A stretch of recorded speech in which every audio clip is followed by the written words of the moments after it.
Hospital बनना प्रारंभ हो गया है। तो मैं सोच रहा था आने से पहले कि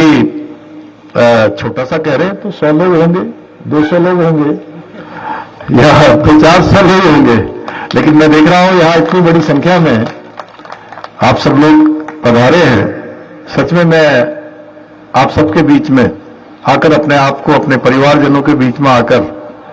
मैं स्वयं को बहुत गौरवान्वित महसूस कर रहा हूं। सच में मुझे बहुत अपनेपन की अनुभूति हो रही है और आप सब लोगों का इसी प्रकार का स्नेह, यही स्नेह है जो मुझे प्रदेश की सेवा में अनवरत रूप से काम करने के लिए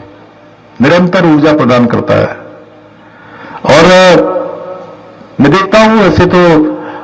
इनको समय मिलता तो मुझे लगता है कि इन्होंने लगभग 37 जो है प्रमुख मांगे इस क्षेत्र की यहां पर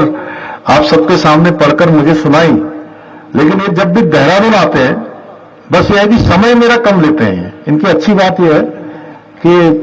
5-10 मिनट में अपनी बात करके चले जाते हैं, जानते हैं कि और भी बहुत सारे काम होते हैं, लेकिन जब भी आते हैं तब ये क्षेत्र की कोई न कोई विकास से संबंधित समस्या ही लेकर आते हैं या विकास के कामों को लेकर आते हैं और हमेशा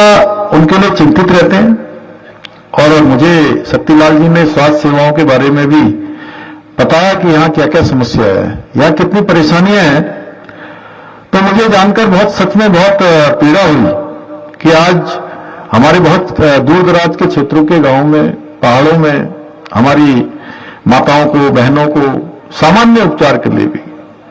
छोटी छोटी स्वास्थ्य संबंधी समस्याओं के लिए भी लंबी दूरी तय करनी पड़ती है, दूर तक जाना पड़ता है। साथ ही उन्हें वहां पर डॉक्टर कम है, आवश्यक दवाएं नहीं है, सुविधाओं का अभाव है, इलाज नहीं मिल पाता है और आपातकालीन सेवा में एम्बुलेंस भी नहीं मिल पाती, पहुंचने में उसको भी काफी देर लग जाती है, कठिनाइयों का सामना करना पड़ता है। और इन्हीं समस्याओं को ध्यान में रखते हुए हमने पिलखी स्वास्थ्य केंद्र को सामुदायिक स्वास्थ्य केंद्र में उच्चीकृत करने के साथ ही भिलंगना ब्लॉक के गगी गांव में एक उप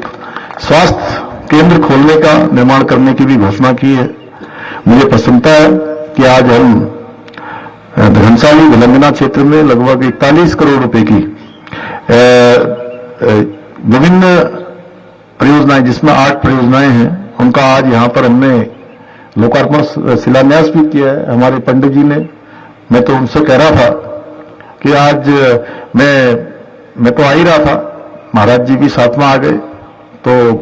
मैंने इस क्षेत्र के लिए बहुत अच्छा हो गया। तो मैं कहता हूं उनके अन्य कार्यक्रम भी लगे, थोड़ा पंडित जी थोड़ा शॉर्ट में कर दीजिए, जैसे मैं यथाशक्ति कर दीजिए। तो पंडित जी ने बहुत विधि विधान से जो है यहां पर इन योजनाओं का शिलान्यास करवा दिया और अच्छा भी है। हम लोग सब सनातन को मानने वाले, भगवान पर आस्था रखने वाले लोग हैं और विधि विधान से पूजा होती है, विधि विधान से संकल्प भी पंडित जी करवाते हैं। और मेरा तो हमेशा ही संकल्प रहता है कि जो भी योजना शुरू हो गई है, जिसका शिलान्यास हो गया है, चाहिए वो योजना पूरी होनी